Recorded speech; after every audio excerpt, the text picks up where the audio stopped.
This is Wandering Universe. I'm back. Yes, it's been a while. I'm back to where all the action is right here in this channel, brimming with the latest and greatest gossip on findings past and present. Although it's been a good break, my time has been occupied with another video assignment, whilst at the same time I noticed that the world had started to turn to shit. Anyhow, time to energize my mind on the more important things in life. So, let's go exploring.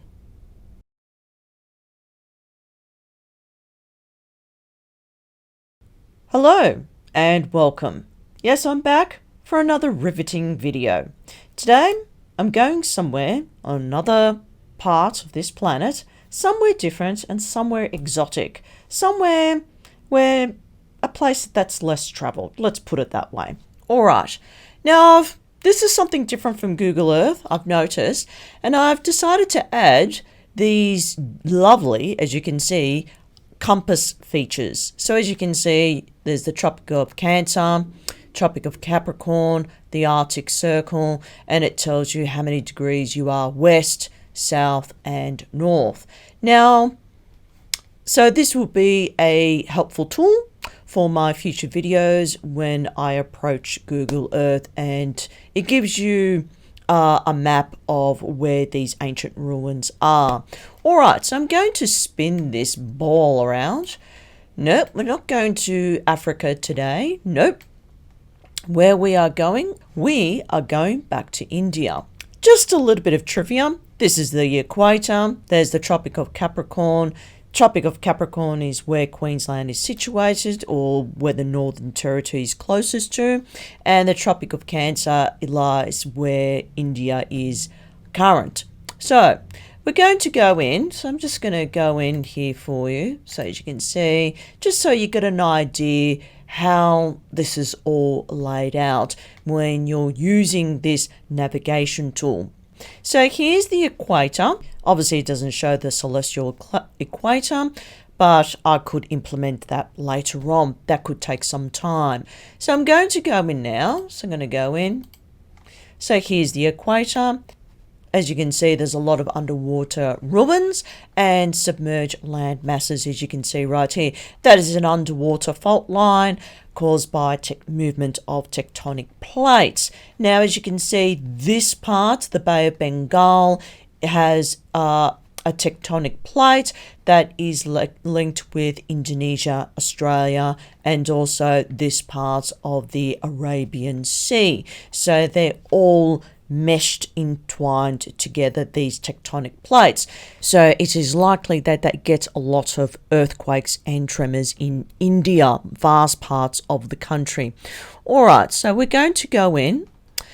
Now, as you can see, that's the Tropic of Cancer. This tells you we're about 20 degrees north, and this tells you this is east, and this tells you we're still in the eastern area, although this shows more of the western side. Now, we're not going to the northern part of India. We're actually going to Sri Lanka today. Now, what's interesting about Sri Lanka is that there's underwater landmass bridges that once linked during the last ice age to the bottom half of India, and also there are many islands. As you can see, the Maldives right here are just next door to Sri Lanka.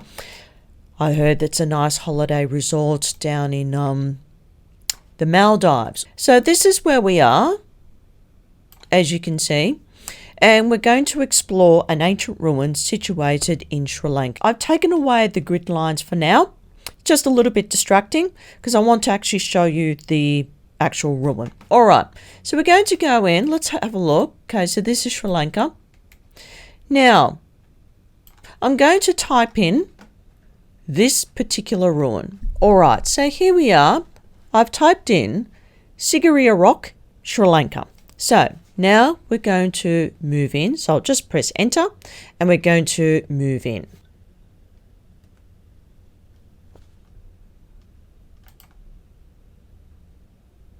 Here we are.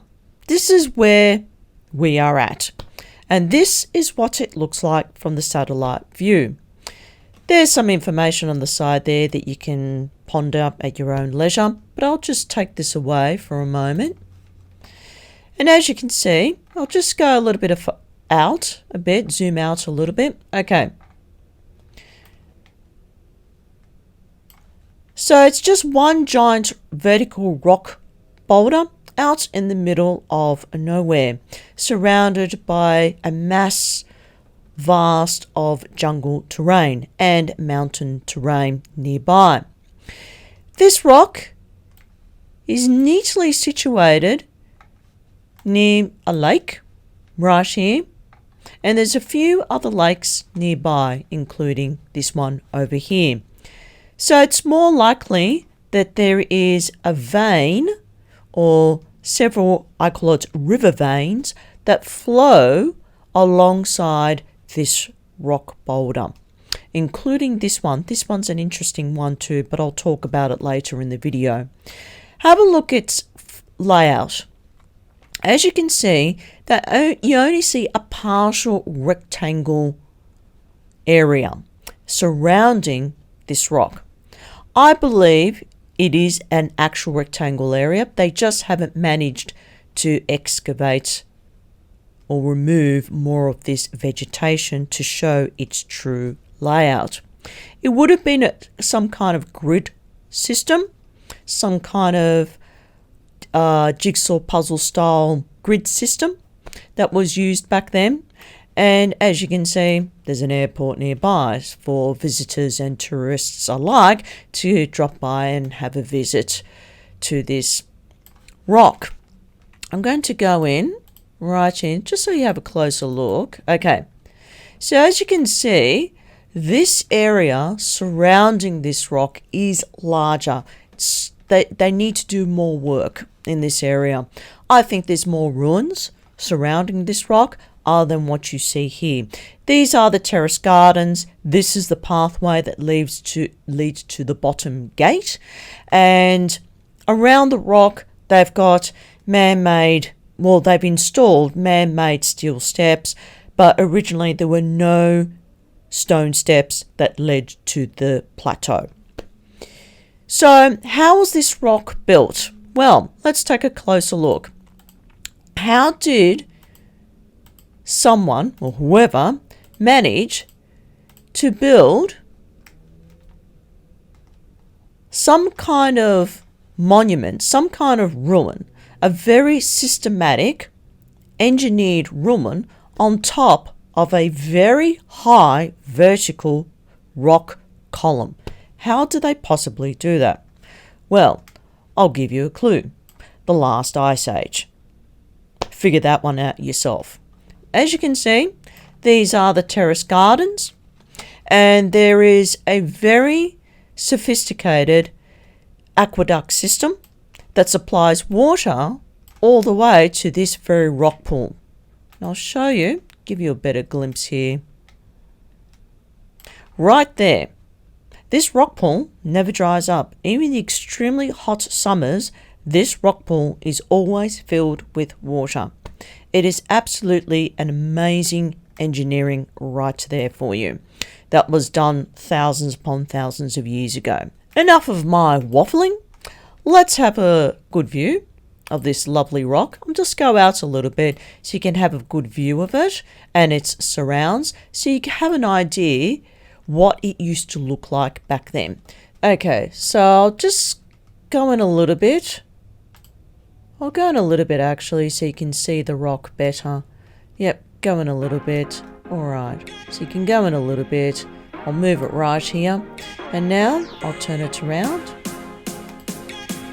And there you have it. Enjoy.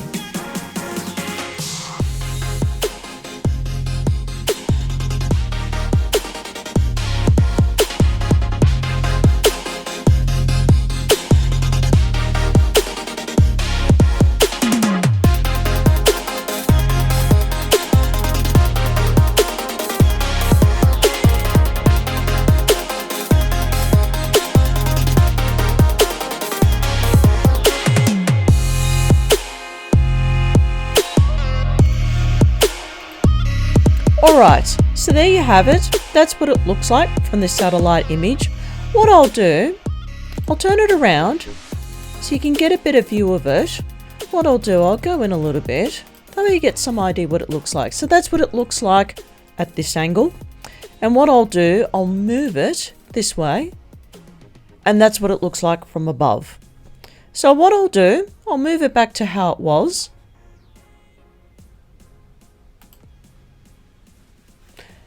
And I'll leave it as it is for your own viewing pleasure.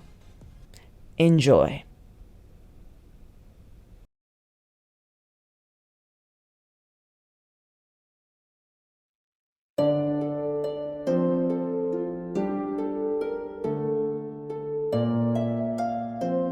Back to the tropical continent of India lies another ancient ruin that is seen by the satellite's naked eye. This vertical giant is called Sigiriya Rock or Lion Rock. It stands a mighty 600 feet tall, made from nothing but solid magma, comfortably seated on an extinct volcano.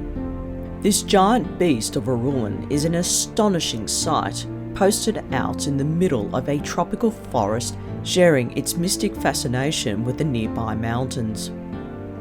At an altitude of 370 meters above sea level, this boulder has the greatest vantage point. Location, location. Located in the northern Mallet district, near the town of Dambulla, in the central province of Sri Lanka, it manifested itself from stunning natural granite. Sitting on top of its oblong plateau are the remains of a once ancient ruin dating as far back to 1,500 years, once ruled by a sad cabbage of a king who had a grudge on his father and brother over nothing. After overthrowing both enemies, he landed his butt on his cushy throne he took for granted as an excuse to spread his power over the area. For this, it became the capital of Sri Lanka from 477 to 495 CE.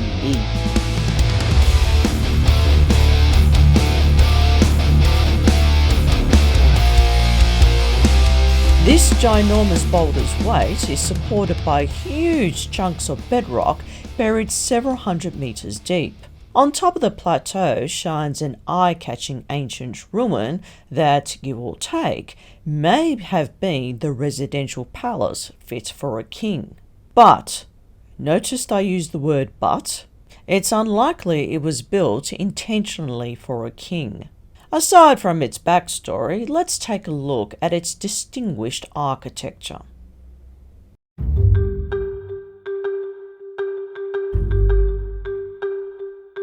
During a horseback trek through a thick jungle mess, Major Jonathan Forbes found by chance this ruin in 1831. Not long after, H.C. Bell, a curious archaeologist, excavated the area for more hidden clues.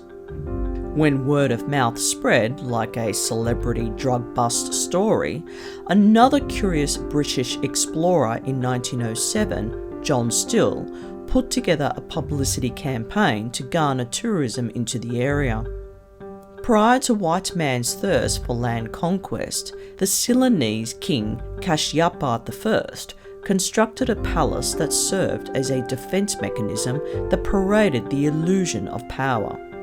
This majestic column rock doesn't fret from attention. Apart from the king's theatrics, this rock plateau speaks of a different story, leaning to the possibility that this ancient ruin is undoubtedly not a king's palace, and its cutting-edge engineering is most likely an undoubtable giveaway.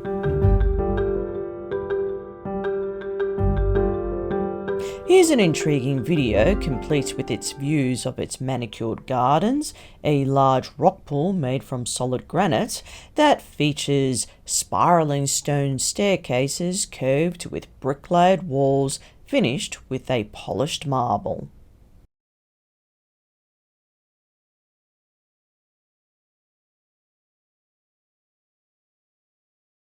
Believed to be 1,500 years old, this monolithic rock is the only one of its kind in the world.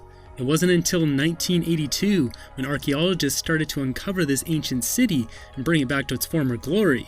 Because of its rare natural occurrence in the wild and being the site of an ancient fortress, UNESCO made this a World Heritage Site in 1992. Below the mere wall are the Gardens of Sigiriya, being among the oldest landscaped gardens in the world. These gardens are divided into 3 connected forms: the water gardens, boulder and cave gardens, and terraced gardens. On top of the Sigiriya rock are more structures that have completely puzzled archaeologists how they got there. A large pool at the top was carved out of the mountaintop that measures 90 feet long by 68 feet wide by 7 feet deep, or 27 by 20 by 2 meters in dimension. 3,500 tons of granite was removed to make this pool possible. There are no chiseled chipping marks, but smooth, wavy carvings in the rock, which suggest they didn't chisel the rock away. Someone who knew what they were doing designed this system up here, but we have no idea how they did it, or what these pools or structures were for. Multiple walkways and brick construction exist at the top, consisting of over 3 million bricks. Alongside the many bricks are large white blocks, which are made of marble, which isn't found anywhere near the Sigiriya rock. Arguably, you could say that the construction methods used were done by the king's builders. But I beg to differ. Written texts that are supposedly a testament to the king's ambitions for an illustrious chateau tells nothing of a blueprint, an architectural plan, or any other technical drawing that sufficiently backs this mythical story. More on that later.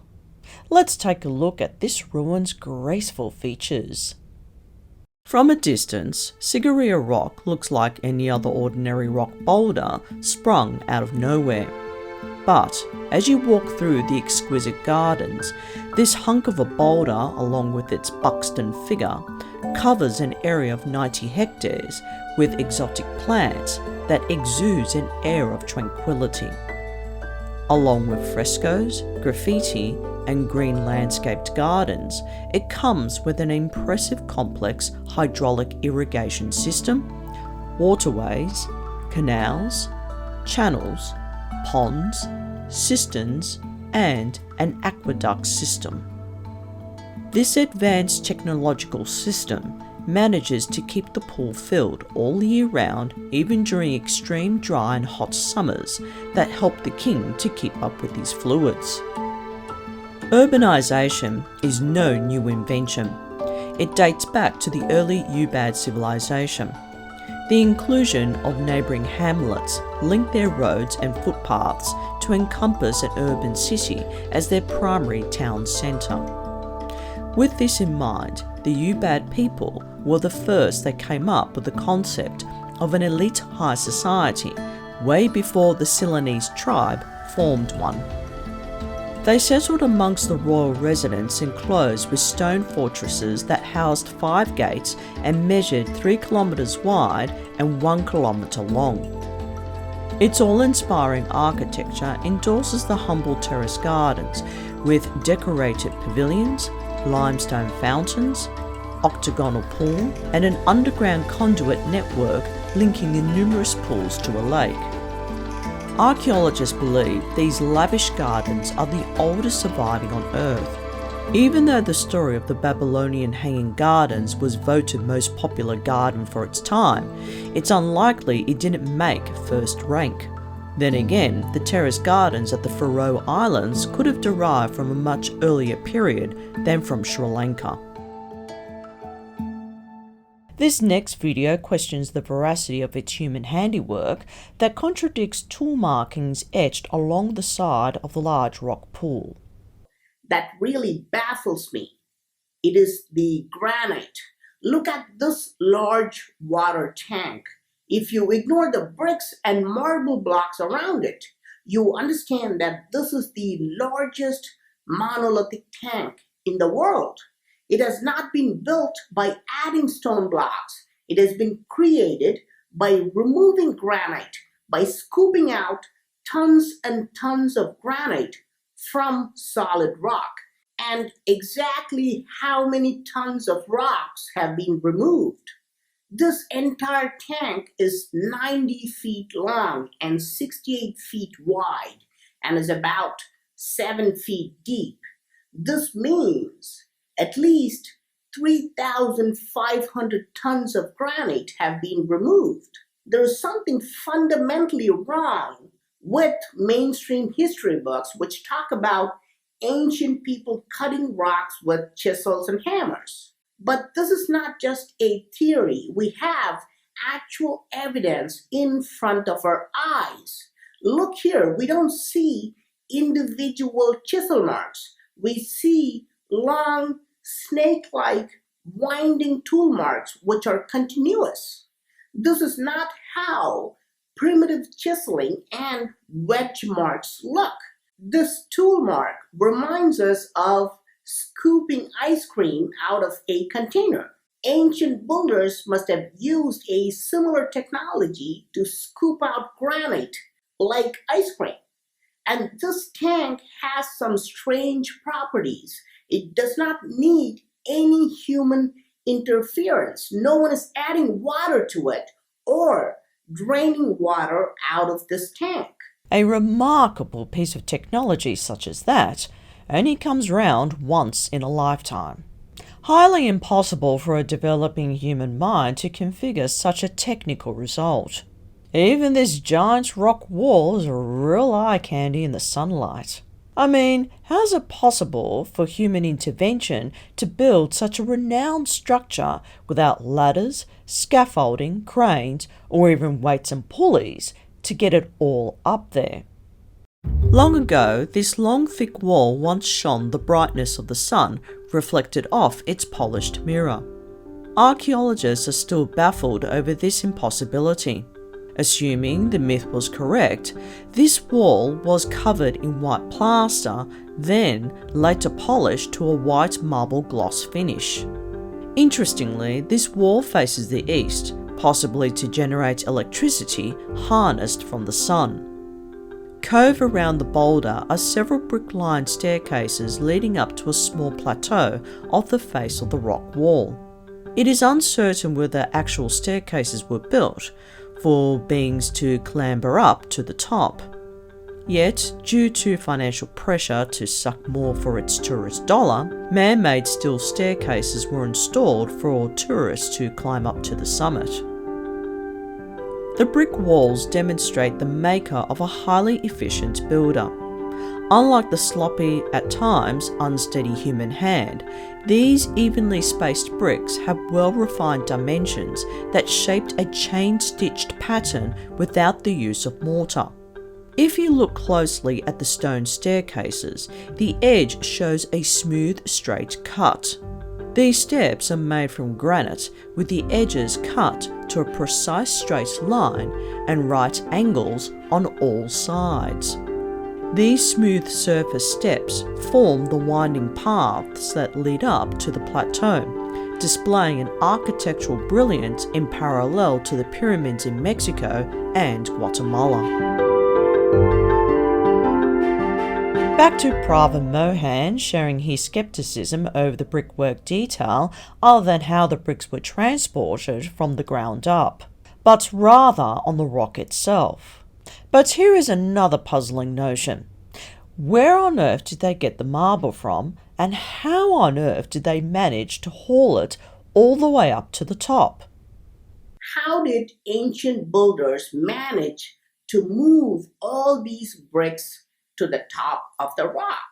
It is reported that at least 3 million bricks are found here, but it would be impossible to make these bricks on top of the rock. There is not enough clay available here. They would have to have transported these bricks from the ground. Now, the really bizarre part is that there are no ancient stairs from the ground level which go to the top of the rock. Look, all these metal steps were built in the last century. Without these new stairs, it will be very hard to climb this rock. How did early human beings get to the top of Sigiriya? Let us assume that it is possible to hike uphill through these very steep wooded areas. But to bring 3 million bricks from the ground level, you will definitely need proper stairs. Without this, it would be impossible to transport them to the top. Even if we claim that the bricks were made on top of the rock itself by some miraculous means, the construction work here would have needed hundreds of workers. How did they get their food?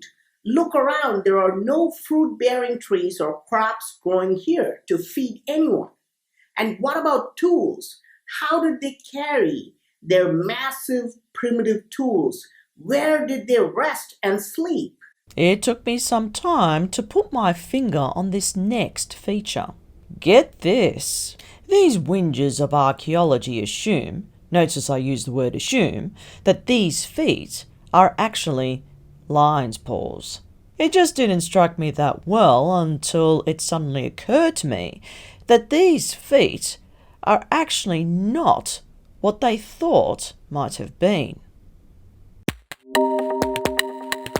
Like an impressive Italian marble sculpture, rooted at the front entrance are a pair of humongous animal feet. This explicit sculpture would have been Michelangelo's greatest dream. What could these feet be? According to archaeologists, they represent a pair of lion's paws, acting as a security guard watching over the palace walls. Yet, if you look closely, they don't seem to fit the narrative. Take a good look at this. Notice the difference in shape, texture and outline? It hardly looks anything like a lion's paw, as it's got 5 little toes covered in fur. Here is a side-by-side comparison of another pair of grisly feet. Surprise, surprise, look what we have here. This is a lion's paw. This is a dinosaur's foot. It is almost an identical match. So, what gives? Do these dinosaur paws give away a tiny clue that sparks a rewrite of this ancient ruins history books? This is rewriting to right from wrong. You can't tamper this kind of proof. Whoever sculptured these feet had knowledge of dinosaur fossils. What's more compelling is the profound aspect of its structural integrity. That ancient high technology of some kind sculptured this uncanny work of art. This architectural wonder is by no means a royal palace, but more likely a terrace step style pyramid like that of Gunung Padang in Indonesia. This means these two pyramids share something in common. They are both the world's oldest pyramidal structures on Earth. They both sit on a boulder plateau. They are located in the forest tropical terrain. They are placed in an isolated area with 360-degree views, perfectly aligned near a river system, and they were built long before the Giza pyramids took place. What's really fascinating is the fresco along one wall. Does this fine art tell a story of a society governed by women with no top dog ruler, implemented a self-managed economy that flourished like a well-oiled machine? These figures sure look well fed. They don't look impoverished, and it's unlikely they were the complying concubines to the king. But if you look closely, the detail is in the fine art drawn by an inexperienced, patient hand. The detail is exceptional. Fine art in itself wasn't invented until well into the Renaissance age. Yet, no one has questioned the identity of these women. Were they not actually genetically female, but asexual beings, meaning hermaphrodites depicted like the Greek god Hermaphrodites? This mythical story of this scrambled egg king who overthrew his father and brother for a cushy seat to score non-deflower beauties just doesn't sit right with me. There is far more evidence weighing towards ancient beings who had the technical know-how to produce an outstanding step-style pyramid. And don't forget Nalanda University ruin along with the submerged city of Dwarka. These ruins, in conjunction to this one, might speak a much older civilization that cannot be denied. This type of construction method was utilized across other continents in Mexico, Iran, and Iraq that connected the dots to their civilizations. The engineering is superb. But what strikes a difference with the myth story is this.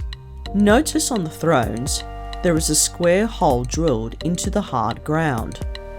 Did they acquire knowledge of geometric engineering back then? The hard surface platform looks flawless, smooth and effortless.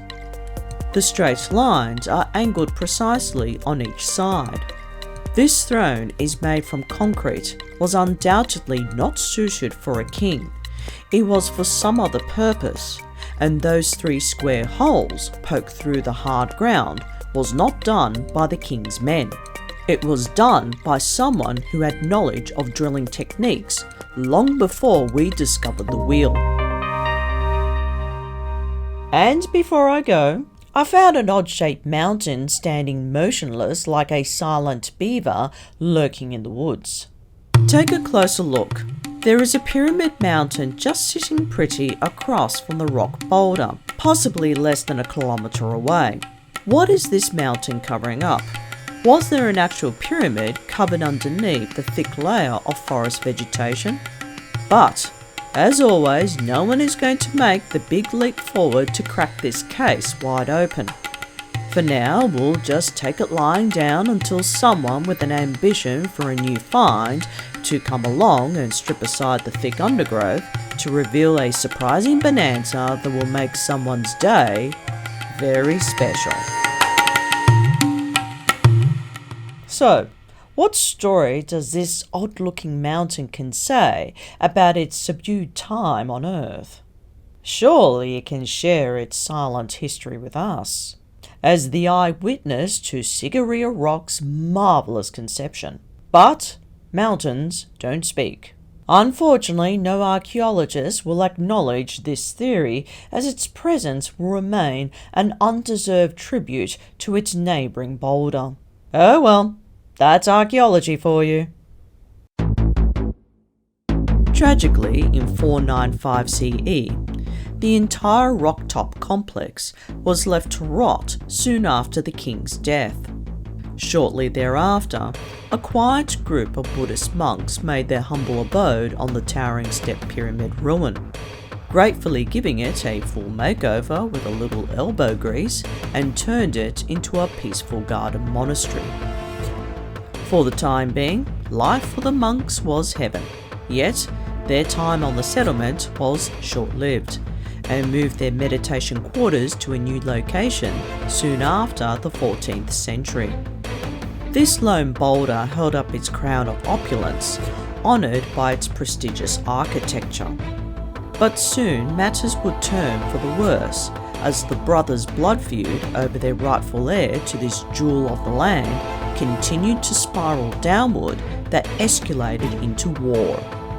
As soon as the king did his brother in, he ruled the land with a killer smile, commencing new public works and social programs to keep the masses occupied.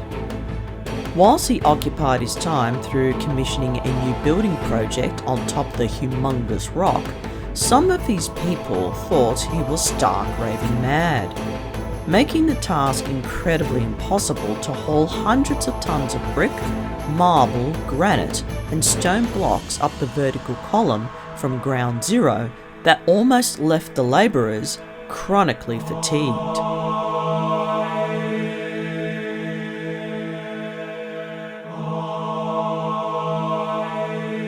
Myth versus logic.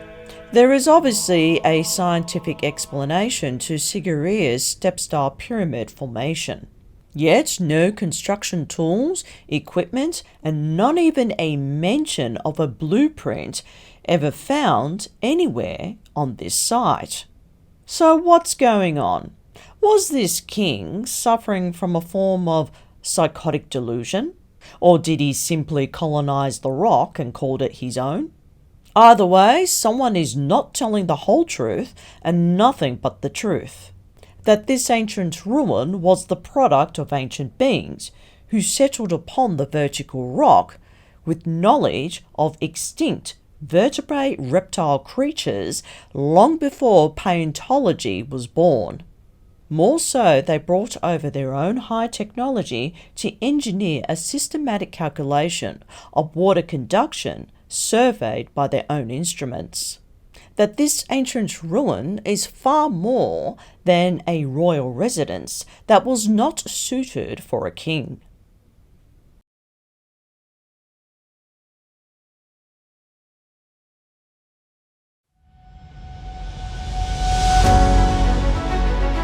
Sigiriya Rock, with its astounding 360 degrees of panoramic views, is hard to come by on the real estate market, giving it the seal of approval as the icon of architectural brilliance.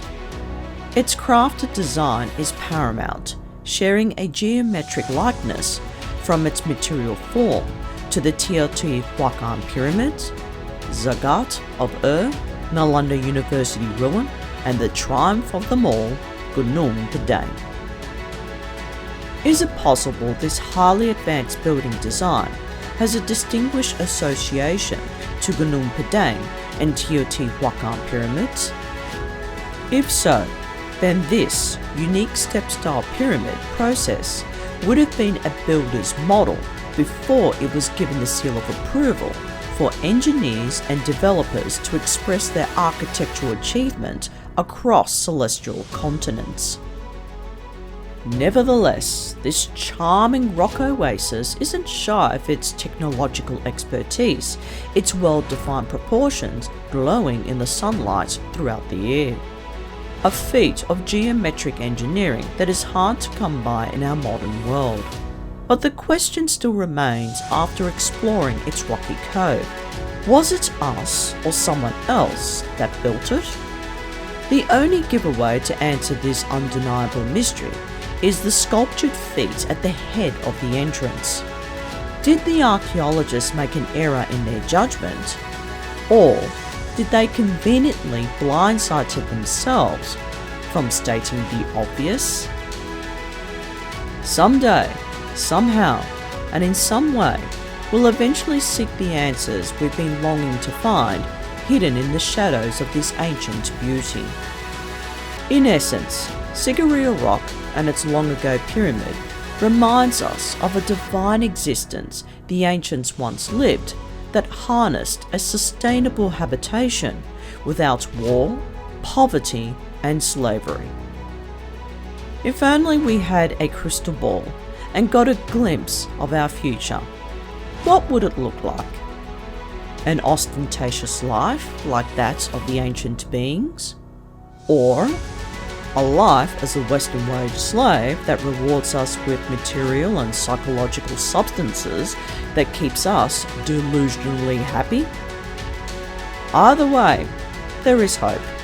We've got one thing going that keeps us from falling into the never-ending pit of doom. Time. Use it wisely.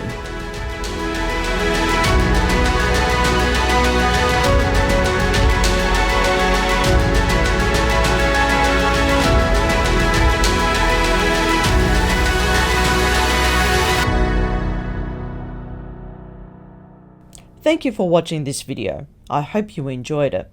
I will keep you posted when I do find any juicy discoveries that might prod you to do your own research. In my next videos, I'll be changing it up to include more pyramids. Yes, more pyramids cloaked in far out places like an unidentified object. I'll also be giving you an update on my latest findings on the Rickard structure and why it is not so. In the meantime, ponder over this video at your own leisure, and I'll be back soon to spice up your humdrum lives with another riveting video. That's all for now.